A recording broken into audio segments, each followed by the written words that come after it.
भोजपुरिया समाचार जब बात कैलस तो ये लोग कहल कि बिजली पहुंची खेत खेत तक। सैकड़ों ऐसन किसान बड़न जिनका खेत पर बिजली नइखे पहुंचल, औने पौने दाम पर डीजल भरवा के डीजल के रेट। गोड़ लगतनी समाचार बटुए मलई बराज से मलियाबाग से खबर बटुए लाइव रिपोर्टिंग खुद कैनी। यह मलई बराज के कहानी भी बड़ा रोचक बा। 80 के दशक से लेके आज तक चुनावी वादा बन के रह गइल बा मलई बराज। एकरा पर खास रिपोर्ट तैयार भइल बटुए भोजपुरिया समाचार के। खबर के अंत तक देखब। ई मलई बराज के जब जब चुनाव आवेला तो ई डुमरांव बक्सर खातिर एगो महत्वपूर्ण बिंदु रह जाला। जे भी चुनाव में खड़ा होला ओकर मुख्य मुद्दा में एगो ई मुद्दा जरूर शामिल रहेला कि मलई बराज के पानी जल्दी मिली। लेकिन 80 से लेके आज तक यह मलई बराज से पानी डुमरांव के अंतिम छोर तक ना पहुँचल। ई खाली चुनावी वादा बन के रह जाला। पहले ही भोजपुरिया समाचार उड़ा के दिखाई एकरा में जगह पर पहुँच के रिपोर्टिंग भइल। लगभग 90% काम हो गई बटुए, लेकिन भूमि अधिग्रहण के चलते मामला फंसल बटुए। हो जाके किसान भूमि देत नहीं खन। इनकर कहना बा कि हमनी के डूबी जाई। सरकार के पहल करे के पड़ी। सरकार जे बिहार सरकार बा कम से कम ई लोग के पुनर्स्थापना के व्यवस्था करे के पड़ी। आ व्यवस्था करके ई लोग के मुआवजा दे के आ पानी के अंतिम छोर तक पहुँचावे के काम करे के पड़ी। कई गो ऐसा किसान बने जेकरा खेत में बिजली तक नहीं खे पहुँचल। ऐसा सैकड़ों किसान बड़े डुमरांव परिक्षेत्र के अंदर। ई किसान के दर्द कुछ और ही बा। ई किसान कहत रहे कि डीजल के पैसा दे के डीजल के महंगाई इतना तेजी में बढ़ गई बटुए। डीजल डाल के हमनी के अपन खेत पटावत तनी। अगर मलई बराज आगे रही तो ओकर पानी अंतिम छोर तक पहुँची तो मलई बराज के पानी तई जाके किसान खुशहाल रहतन। लेकिन ना पानी पहुँचल आ ना कुछ भइल। किसान बसे ही टकटकी में आस लगा के बैठल बड़न कि कब मलई बराज के पानी हमनी के मिली। जगह पर पहुँच के भोजपुरिया समाचार खबर बनैलस मलई बराज से। रूरा मलई बराज से खबर देख सकीला। किसान हमें पंपी सेट चालू करके पंपी से डीजल डाल के पंपी सेट चालू करके खेत के पटवन कइल जाता। ये किसान कहत रहे कि 1 बीघा में हमनी के हजारों रुपये पटवन करे में लग जाता है खाली डीजल डाले में। आखिरकार किसान के हमनी के तब किसान निकलते बटुए। रूरा देखो भोजपुरिया समाचार पर कुछ किसान भी बोली हैं और साथे साथे हम खुद पहुँचल बानी मलई बराज आ शेयर करब दबा के ताकि मुख्यमंत्री भी पहुँचे। गोड़ लगा तनी भोजपुरिया समाचार में और स्वागत बटुए। किसान के आंसू से भर जाला मलई बराज कब? चुनाव खत्म भइला के बाद। बात बड़ा कहल जात बड़ुए। बड़ा कहे के पीछे कारण ऐसे बटुए कि जब जब चुनाव आवेला नेताजी लोग ढोल बजावेला। का चीज के ढोल बजावेला? मलई बराज के। जब जब चुनाव आई तो नेताजी लोग कहेला कि अपील पर जीत जाई तो मलई बराज जौन सामने दिखता एकर पानी अंतिम छोर तक पहुँच जाई। यह कोरोना काल में सबसे अधिक काम कुछाइल हा तो किसान के अन्न कैसे उपजी जब ई मलई बराज के पानी अंतिम छोर तक ना पहुँची।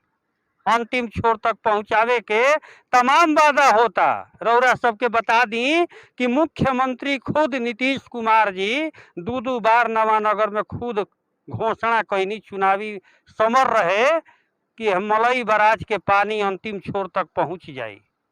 लगभग 80 के दशक से राजनीति होता रहल बा मलई बराज पर, लेकिन आज तक डुमरांव विधानसभा से लेके बरहपुर तक अंतिम छोर तक पानी मलई बराज के ना पहुँचल। किसान के पिसान निकल गइल बा। खाली वोट के मुहारा लगभग बन के रह गइल बड़न किसान। सोनबरसा के तरफ के किसान से भोजपुरिया समाचार जब बात कैलस तो ये लोग कहल कि बिजली पहुँची खेत खेत तक। सैकड़ों ऐसा किसान बड़न जिनका खेत पर बिजली नइखे पहुँचल, औने पौने दाम पर डीजल भरवा के डीजल के रेट जानते बानी कितना महंगा हो चल जाता। 95 रुपये लीटर। अब 95 रुपये लीटर भरवाई तो खेत अपन पटाई। स्थिति ई बटुए। अगर ई पनिया चली गई रही तो आज किसानन के दिक्कत के सामना ना करे के पड़ी।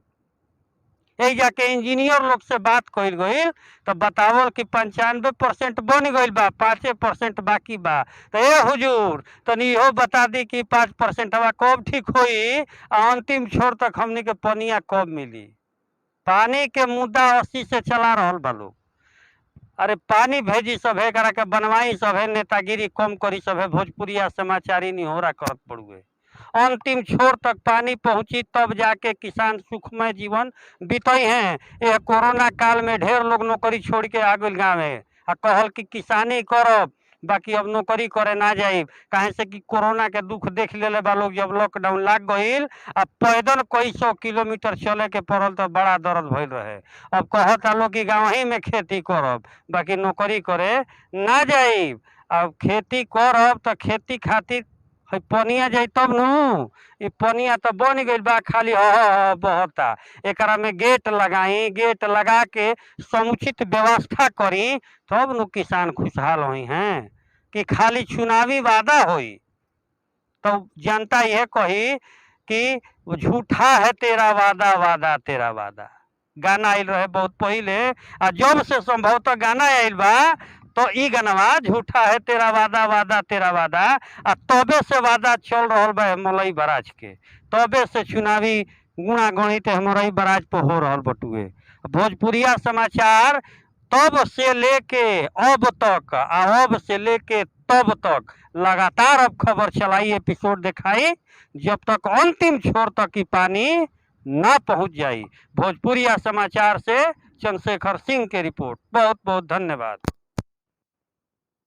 मलई बराज से किसानों को बहुत परेशानी है। जिस समय माननीय मुख्यमंत्री विनोद दुबे जी थे, उन्हीं के समय इसका शिलान्यास हुआ था, लेकिन आज तक ये हम लोग का मलई बराज नहीं मिला। जबकि मलई बराज के नाम पर हमारे मुख्यमंत्री जी नीतीश कुमार जी 2 बार डुमरांव जनता को आश्वासन देकर गए कि हम जीतने के बाद मलई बराज, हमारी पहली प्राथमिकता मलई बराज की होगी।